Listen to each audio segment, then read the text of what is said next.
Good morning, students. Today, our topic is parallel and distributed computer.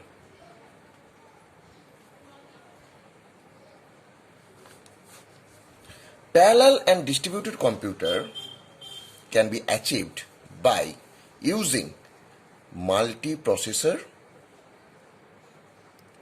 and using multi-computer architecture. So, now we will see what is multiprocessor. Multiprocessor means more than one processor works simultaneously.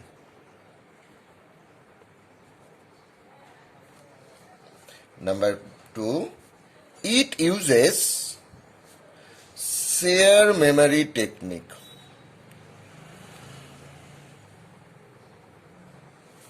Number 3, it follows the master-slave architecture. Now, we'll draw the basic diagram of multiprocessor architecture. Suppose this is CPU 1, this is CPU 2, this is CPU 3, and they will share a global memory. They are connected via a local bus. So, from this diagram we can see that there are multiple number of processors that work simultaneously. They use a share memory technique and they follow the master-slave architecture. In this architecture, suppose this will be the master that will take control of other CPUs. That's why it follows the master-slave architecture. It can be of another type, that is, suppose this is CPU 1, this is CPU 2, this is CPU 3, here is your memory 1, memory 2, memory 3, and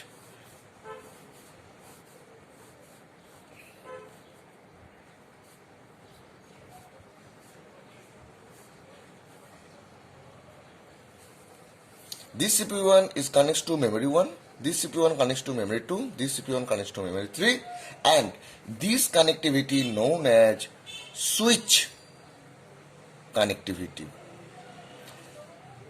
And this connectivity is known as CPU memory bus.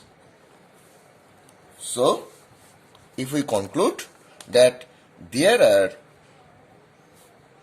two types of connectivity. Number 1, high speed CPU memory bus. Number 2, switch connectivity.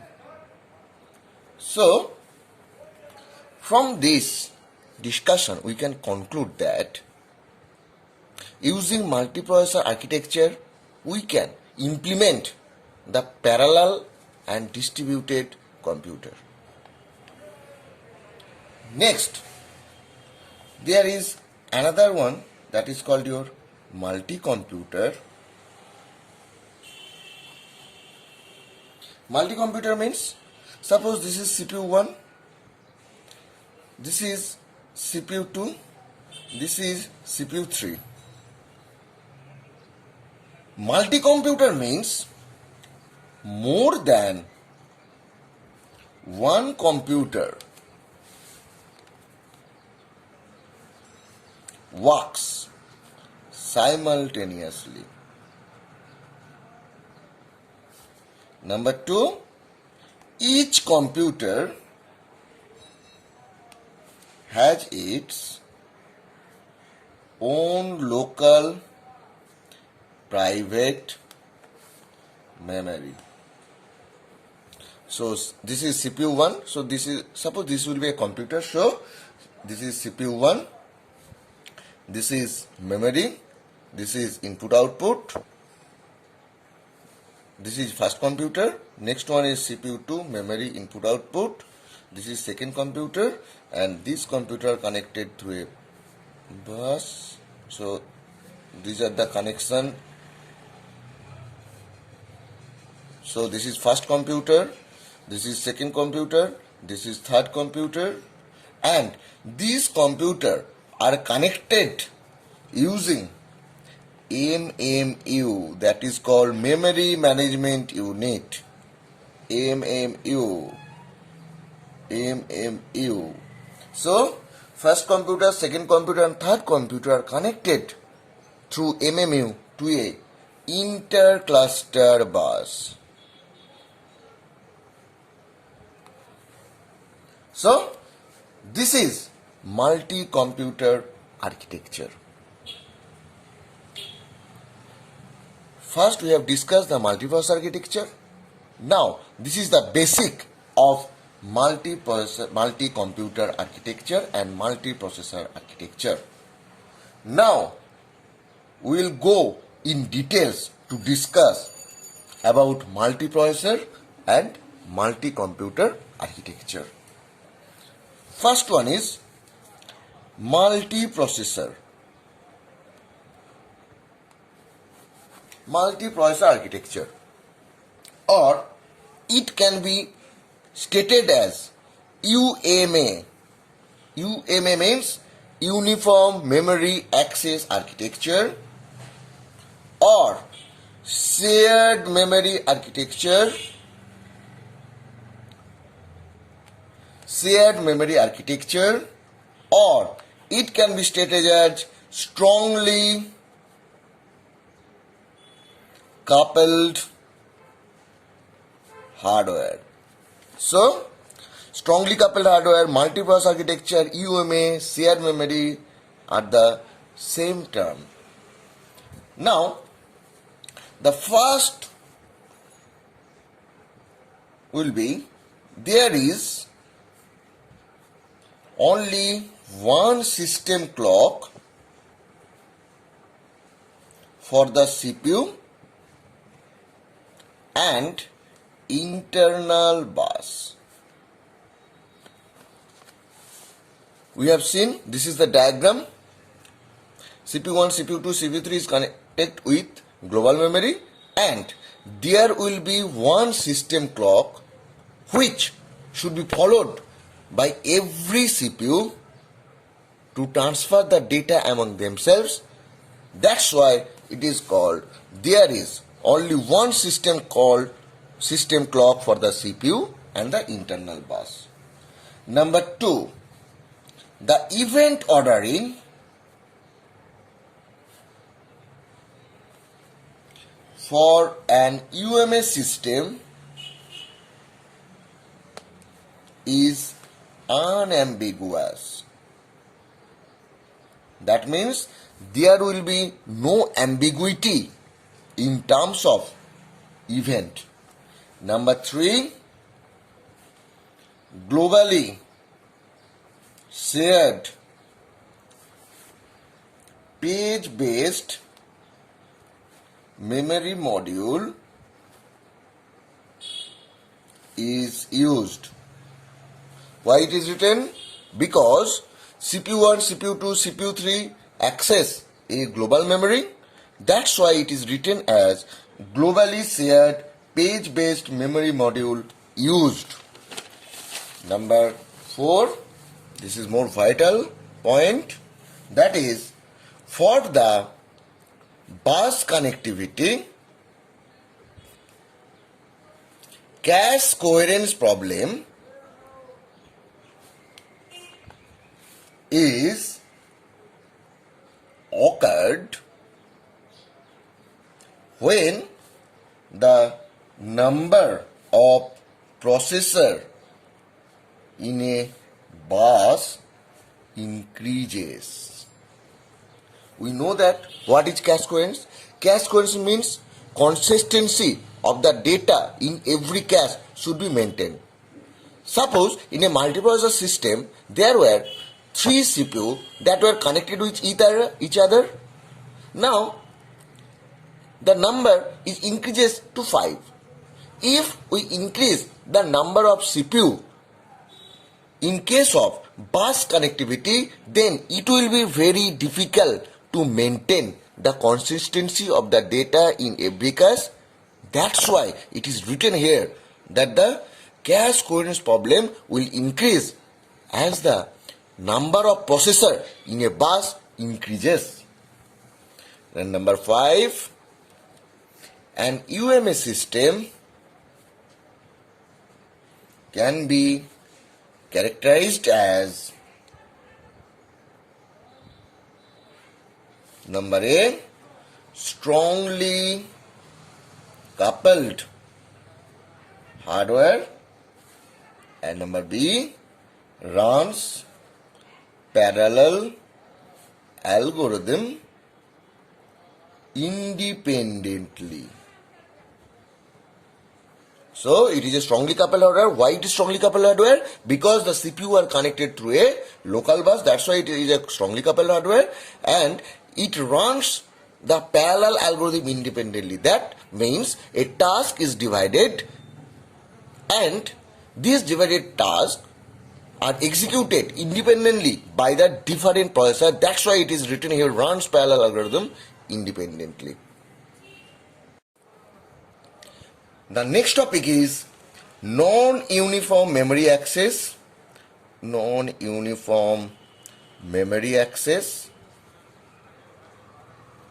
or distributed architecture or weakly coupled hardware, or it can be stated as multi-computer architecture.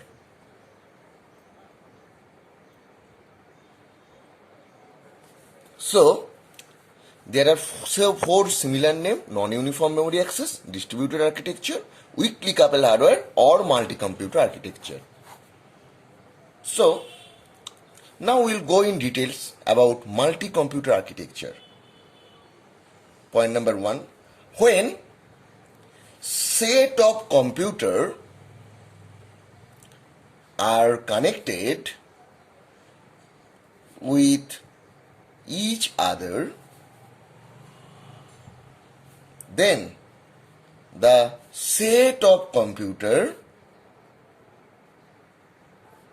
can be defined as cluster of computer. We know that in case of multi-computer architecture, there will be multiple number of computers are connected with each other. When set of computers are connected with each other, we can tell that, or we can state that the set of computer as a cluster of computer. Number 2, each CPU has its own local clock. In previous example, in multiprocessor architecture, we have seen that there is only one system clock, but in contrast, in NUMA, there is each CPU has its own local clock. Number 3, memory address space is common and distributed over all the CPUs. In UMA architecture, there is globally shared page-based memory module is used, but here the memory is common and distributed over all the CPUs. Number 4, memory access is either local or remote. Local means when the computer access its own memory, that is called local, and remote means when it access the memory of another computer, that is called remote computer, and that is fully controlled by MMU, that means Memory Management Unit. Number 5, CPU generate a virtual address and MMU determine whether it will be local access or remote access. Number 6, the connectivity of the local CPU cluster is either through inter-cluster bus or switches. Number 7, the advantage of multi-computer architecture is that the system should work as long as there is only one computer is available. So, fault tolerance system can be implemented using NUMA, that means NUMA or multi-computer architecture. And number 8, overview of a NUMA architecture is weakly coupled hardware. Number B, runs parallel algorithm transparently.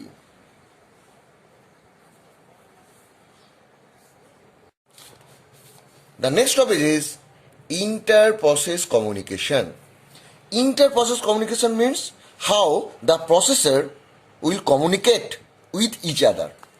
The inter-process communication is divided into two types, that is shared memory, or the IPC can be implemented by shared memory, and message passing. Shared memory means when the number of CPU will be connected to one global memory and they will access the data from that memory. That is called shared memory technique. And message passing means when the CPU 1 will directly communicate with CPU 2 via passing the message, that is message passing. Shared memory is implemented by buffer. Buffer, what is buffer? Buffer hold the intermediate result between the CPUs. Buffer is of three types: zero buffer, bounded buffer, and unbounded buffer. Zero means there is only one item that is placed in the buffer. Bounded means there are finite number of elements that will be placed in a buffer. Unbounded means there will be no limit of item in a buffer.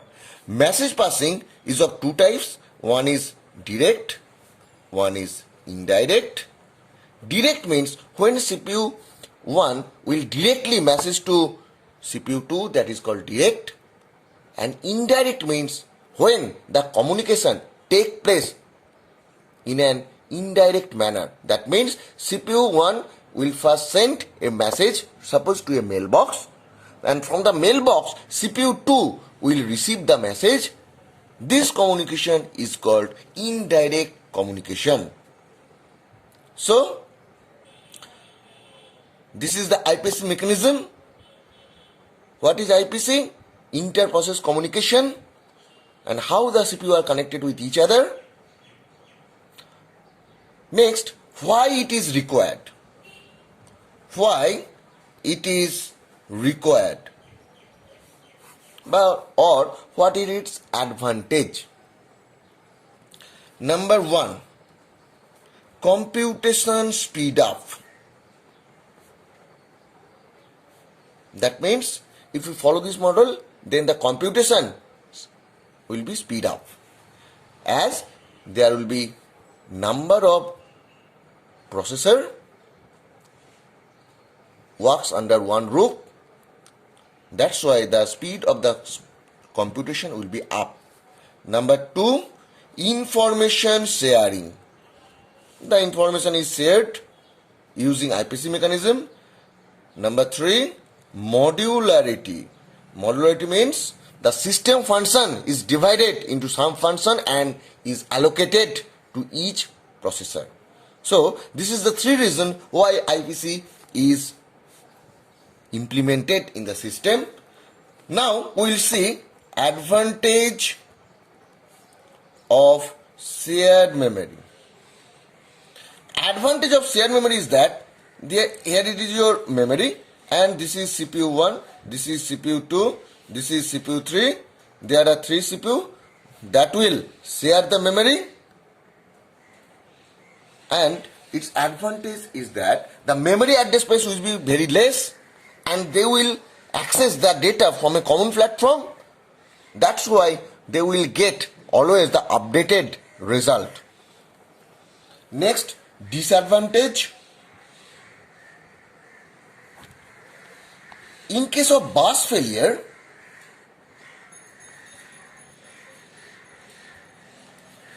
the total system will lose. Number 2, adding processor can increase the traffic on the shared memory CPU path. Number 3, programmers' responsibility for synchronization. Number 4, hardware cost is expensive. So these are the disadvantage of shared memory. Now we were coming to advantage of message passing. Number 1, cost effectiveness. Number 2, require less hardware support. Number 3, increasing the number of processor will increase the size of the memory proportionally. Now coming to what are the disadvantage.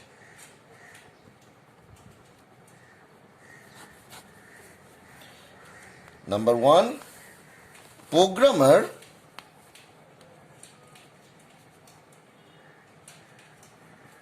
has to handle data communication